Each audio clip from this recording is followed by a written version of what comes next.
جب یہ فورن منسٹر بنے اس کے کچھ ہی وقت کے بعد فورن آفس میں ایک میٹنگ جو کور رپورٹرز ہیں ان کو بلایا گیا تھا جو فورن آفس اور ان کے معاملات کو رپورٹ کرتے ہیں.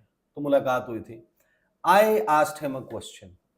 میں نے بلاول سے ایک سوال پوچھا افغانستان کے بارے میں اور ممکنہ طور پہ کہ when is he planning to visit Afghanistan. دیکھیں پاکستان میں جو بھی وزیر اچھا یہ کسی ایک حکومت کی کہانی نہیں ہے, کسی ایک وزیر خارجہ کی وزیر اعظم کی کہانی نہیں ہے. جو بنتا ہے جناب وہ پہلے جہاز پکڑتے ہیں, وہ جاتے ہیں سعودی عرب, کوئی مدد مانگتے ہیں, کوئی ساتھ میں تحفے ملتے ہیں توشہ خانہ والے, وہ جناب ہاروں سے لے کے گھڑیوں تک, پھر آپ اس کے بعد جاتے ہیں وہ امریکہ کی طرف دیکھتے ہیں, پھر ادھر دیکھتے ہیں. جس وقت بلاول پاکستان کے وزیر خارجہ بنے پوری دنیا میں جو سب سے امپورٹنٹ کیپٹل تھا, دارالحکومت تھا پاکستان کے لیے, وہ کابل تھا. صحیح. انڈیا کے ساتھ آپ کس اس وقت سچویشن میں کھڑے ہوئے تھے, باقی سارے معاملات تھے. کابل سے افغانستان سے انخلا ہوا تھا. اس کے کچھ ہی عرصے کے بعد 6-8 مہینے کے بعد بلاول وزیر خارجہ بن گئے تھے اور آپ کو بہت امپورٹنٹ. بلاول نے مجھے میرے سوال کا جو جواب دیا, بلاول نے کہا کہ انہوں نے میری ماں کو مارا تھا. طالبان کی بات کر رہے تھے. آپ کو لگتا ہے کہ میں ان سے بات کروں گا؟ I would talk to them. The way he said that, یہ کسی دنیا کا وزیر خارجہ یہ نہیں کہہ سکتا کہ فلاں ملک کے ساتھ میرا پرسنل گریونس یہ ہے, لہٰذا میری ریاست یا میں ملک میں اس ملک پیچھے. بلاول نے وزٹ نہیں کیا افغانستان کا, اور جو ریبف تھا, ریبیوک تھا, یا جو اس میں تحقیر اور وہ سارا کچھ تھا, وہ پھر ٹرانسلیٹ ہوا نا. آپ یہ کیسے کر سکتے ہیں افغانستان کے ساتھ وہ مجاہدین ہیں, پھر وہ دہشت گرد بن جاتے ہیں ایک ٹیلی فون کال کے بعد, پھر وہ شیکلز آف سلیوری کو توڑنے والے بن جاتے ہیں, عمران خان آ جاتے ہیں, پھر وہ میری ماں کو مارا تھا اور یہ بن جاتے ہیں. ایسے تو نہیں ملکوں کی پالیسی چلتی. پرسنل لائکنگ ڈس لائکنگ, آپ کو ریاست کی پالیسی کو کانسٹنٹ رکھنا ہے نا. چہرہ تبدیل ہونے سے آپ کا ویو پوائنٹ اور یہ سب تبدیل ہوتا ہے. یہ رولر کوسٹر رائڈ, یعنی کہ پاکستان وہ ملک ہے جہاں کا DGISI جو ہے اس نے اور وزیر خارجہ نے ملا عبدالغنی برادر سمیت جو 12-13 رکنی ڈیلیگیشن آیا تھا اس سے جپھی ڈالی تھی اور اس کی تصویریں جاری کی گئی تھی فورن آفس کے ویسٹیبیول سے. ملا عبدالغنی برادر کو کس نے رہا کیا تھا جیل سے؟ کیا فیسیلیٹیٹ کرنے کے لیے؟ ہم نے ہی رہا کیا تھا. دوحہ پروسیس کو کون فیسیلیٹیٹ کر رہا تھا؟ ہم کر رہے تھے. ملا منصور اختر کہاں پر سے کراس اوور کرتے ہوئے مارا گیا تھا؟ مری میں کیا پروسیس چل رہا تھا؟ ہم یہ سب سے بڑی بات وہ لندن سے ایک تصویر جاری ہوئی تھی اور نواز شریف صاحب اور افغانی وہ حمداللہ محب والا. اچھا پھر یہ ہم جو فیض حمید کی ادھر سرینا کابل میں وہ چائے کی چسکی جو ہے وہ کہتے ہیں بہت مہنگی پڑی ہے, یہ حکومت کہتی ہے نہیں. لیکن دیکھیں نا, یہ آپ نے بیسیکلی پوری تمام وقت پالیسی جو ہے وہ اپ اینڈ ڈاؤن رکھی ہے. اس کی وجہ سے بہت سارے مسائل ہیں. حکومت کو, ریاست کو اس کے اوپر بیٹھ کے کنسنسس کریٹ کر کے اس پالیسی کو مسلسل رکھنا ہوگا کہ یہ ہے ہمارا ویو پوائنٹ افغانستان کے بارے میں اور وہاں کی حکومت کے بارے میں, اور ہم نے اس طریقے سے ڈیل کرنا ہے. آپ کو ساتھ میں جو ہے وہ کچھ کتابیں بھی پڑھنی چاہیے. آپ کو ان دا لائن آف فائر پڑھنا چاہیے. آپ کو وہ پڑھنا چاہیے کہ اس وقت فلاں وقت کے اوپر کیا چیز ہوئی تھی. آپ کو جو ہے وہ جو شاہد عزیز ہیں, جنرل شاہد عزیز, ان کی کو کتابیں جو ہیں وہ پڑھنی چاہیے. باقی لوگوں کی کہ آپ کو غلطیوں کا, صحیح غلط کی بات سے ہٹ کے کہہ رہا ہوں, آپ کو علم تو ہو. اب آ جائیں علی امین گنڈاپور. علی امین گنڈاپور نے جو اسٹیٹمنٹ دیا, بہت سارے لوگ کہہ رہے ہیں بہت ٹھیک اسٹیٹمنٹ دیا, میرے خیال میں بالکل غلط اسٹیٹمنٹ تھا.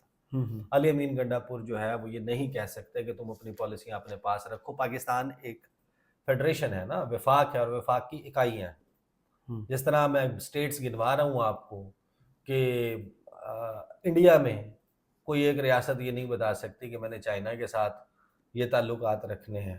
ناگالینڈ جو ہے وہ یہ نہیں بتا سکتا کہ جناب ہم نے ناگا ریبلز کا ایشو ایسے سالو کرنا ہے, سینٹر جو کہتا ہے وہ اپنے پاس رکھے. ہم نے برمیز یا پھر میانمار کے ساتھ بارڈر کے مسائل ایسے طے کرنے ہیں. جو تریپورہ، میزورام، باقی جو ہے آسام ہے، یہ ریاستیں ادھر کا بنگلہ دیش کا نہیں کہہ سکتی، اروناچل پردیش اپنے طور پہ چائنا کے ساتھ کوئی سولو فلائٹ نہیں لے سکتا، اسی طریقے سے علی امین گنڈاپور بھی یہ نہیں کر سکتے.